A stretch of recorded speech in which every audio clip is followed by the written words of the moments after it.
अस्सलाम वालेकुम। आज की वीडियो में हम करेंगे एक्सरसाइज 1A क्वेश्चन नंबर 13 और ये है जी बुक 2 D2 7th एडिशन जो न्यू एडिशन आया उसकी एक्सरसाइज है ये, और इसका हम करेंगे क्वेश्चन नंबर 13। और इससे जो पिछले क्वेश्चन हैं वो मैं अपनी पिछली वीडियोस में कर चुकी हूँ, उनका लिंक मैं डिस्क्रिप्शन में दे दूँगी, आप वहाँ से देख लीजिएगा।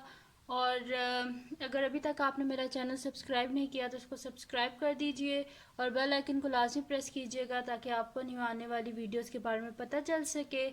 तो स्टार्ट करते हैं क्वेश्चन नंबर 13। वैसे पहले मैंने ये स्किप कर दिया था क्योंकि ये बिल्कुल वैसा ही है जैसे क्वेश्चन नंबर 12 है, लेकिन काफ़ी सारे स्टूडेंट्स कह रहे थे कि क्वेश्चन नंबर 13 करवा दें, तो दैट्स वाई ये मैं अपलोड कर रही हूँ।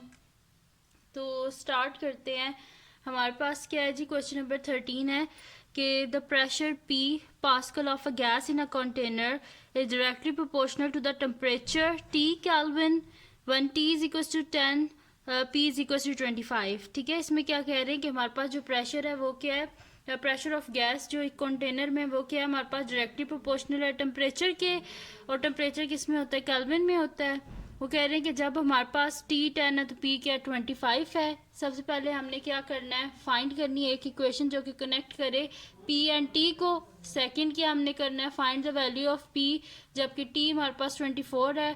थर्ड वन में हमने क्या करना है, calculate the value of T जबकि P हमारे पास 12 है, और हमने ड्रॉ करना है ग्राफ P अगेंस्ट T का। ठीक है, तो स्टार्ट करते हैं, इसमें सोल्यूशन स्टार्ट करते हैं। सबसे पहले हम एक इक्वेशन फाइंड आउट करते हैं जो कि कनेक्ट करेगी हमारे पास पी और टी को।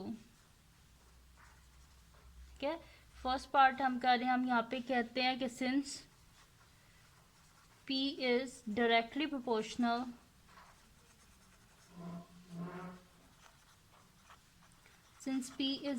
Proportional to T. ठीक है, पी क्या डायरेक्टली प्रोपोर्शनल है टी के, यानी कि किस तरह लिखा जाएगा, P is directly proportional to T. हमें प्रोपोर्शनैलिटी का साइन नहीं चाहिए, इसको हटाने के लिए यहाँ पे हम क्या कर देंगे, इज इक्वल टू लिखेंगे, यानी कि कांस्टेंट लिखेंगे, तो हमारे पास क्या आ जाएगा, P is equal to K T, where के क्या हमारे पास, वेयर के इज अ कांस्टेंट।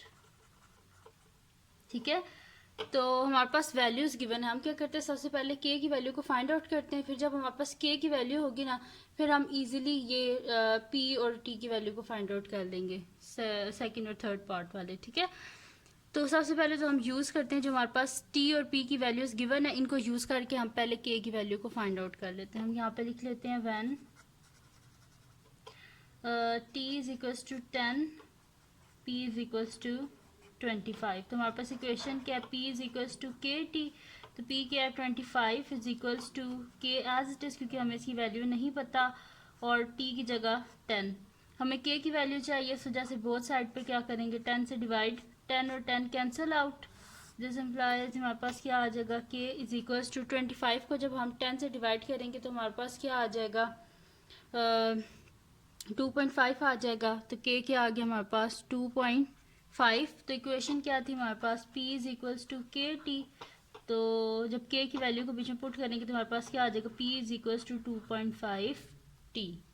ठीक है जी, ये आ गया हमारे पास। हमने क्या कर लिया, इक्वेशन फर्स्ट में हमने ये करना था कि इक्वेशन फाइंड आउट करनी थी कि जो कि कनेक्ट करे P और T को, तो वो हमने फाइंड आउट कर लिया है। अब हम जाते हैं जी सेकंड पार्ट की तरफ। तो सेकंड पार्ट क्या है हमारे पास कि find the value of P when T is equals to 24। हमने P की वैल्यू को फाइंड आउट करना है जबकि T की वैल्यू हमारे पास क्या है 24। तो यहाँ पे हम लिखते हैं, सेकंड पार्ट है जी हमारे पास, यहाँ पे हम लिखते हैं when T is equals to 24। तो हमारे पास है क्या equation, P is equals to 2.5T। तो यहाँ पे हम लिख देते हैं इक्वेशन क्या जी, P is equals to 2.5T। ठीक है, अब क्या करते हैं कि T की जगह T की वैल्यू लिख देते हैं, तो P इज इक्वल्स टू 2.5 और T की जगह लिख देते हैं हम 24। ठीक है, तो P क्या आ जाएगा, 2.5 को जब हम 24 से मल्टीप्लाई करेंगे, कैलकुलेटर यूज़ कर लेते हैं, 2.5 इंटू 24, तो ये हमारे पास आ रहा है जी 60। तो हम यहाँ पे P इज इक्वल्स टू क्या लिख देते हैं 60। सही है, तो यानी कि जब T 24 होगा तो P हमारे पास क्या आएगा 60। ठीक है, अब इसका सेकंड पार्ट भी हमने कर लिया। अब क्या करते हैं इसका थर्ड पार्ट। थर्ड क्या, calculate the value of T when P is equals to 12। ठीक है, तो इसमें हम क्या करते हैं, ये जो हमारे पास इक्वेशन है इसमें हम क्या कर देंगे, पी की जगह 12 लिख लेंगे और वहाँ से हम टी की वैल्यू को फाइंड आउट कर लेंगे। ठीक है, यहाँ पे हम लिख देते हैं थर्ड पार्ट के जब हमारे पास होगा when P is equals to 12, तो हमारे पास इक्वेशन क्या है जी, p is equals to 2.5 t, तो p क्या है जी 12 इज इक्वल्स टू 2.5 t। हमें किसकी वैल्यू चाहिए, t की वैल्यू चाहिए। बोथ साइड पे क्या कर देंगे, 2.5 से डिवाइड कर देंगे। 2.5 और 2.5 कैंसिल आउट हो गए, यानी कि t is equals to 12 by 2.5। तो t क्या आ जाएगा हमारे पास, 12 को 2.5 से हम डिवाइड कर लेते हैं, तो 12 डिवाइडेड बाय 2.5, तो हमारे पास आ गया जी 4.8। ठीक है, यानी कि जब हमारे पास होगा टी जो होगा, सॉरी पी हमारे पास जब 12 होगा तो टी हमारे पास क्या आ जाएगा जी 4.8। ठीक है, ये भी हमने कर लिया। अब इसका 4 पार्ट कर लेते हैं। 4 के हमारे पास draw the graph of p against t. ठीक है, ग्राफ को हमने करना है, तो ग्राफ को ड्रॉ करने के लिए हमें क्या चाहिए, पॉइंट्स चाहिए। तो स्टार्ट करते हैं, 4 पार्ट लिख लेते हैं यहाँ पे हम। ठीक है, तो हमारे पास सबसे पहले तो देखते हैं इक्वेशन क्या। इक्वेशन है हमारे पास p is equals to 2.5 t, तो यहाँ पे हम लिख लेते हैं p is equals to 2.5 t। यहाँ पे हम क्या कर लेते हैं कि t की वैल्यू को पहले 0 लेते हैं, तो देखते हैं p की वैल्यू क्या आएगी। इसी तरह फिर t की वैल्यू को हम कुछ भी ले लेंगे, 2 ले लेंगे जो भी। ठीक है, सबसे पहले हम यहाँ पे लिखते हैं when t is equals to 0, तो हमारे पास इक्वेशन ये जो है इसमें पुट कर देते हैं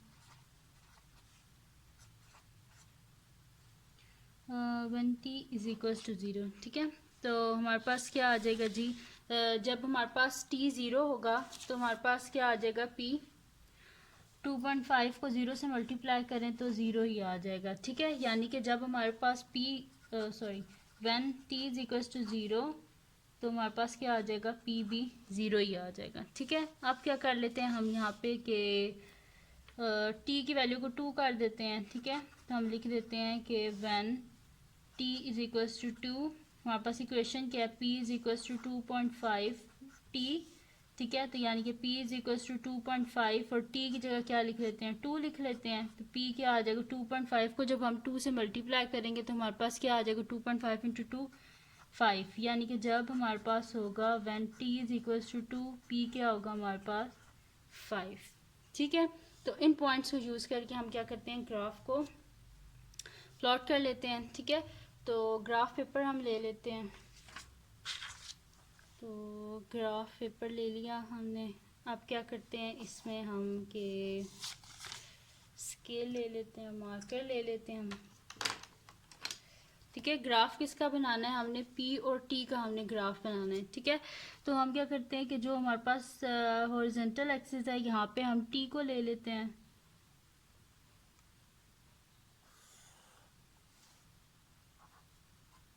ठीक है, हॉरिजॉन्टल एक्सिस पे t को ले लिए और वर्टिकल एक्सिस पे p को ले लेते हैं। ठीक है,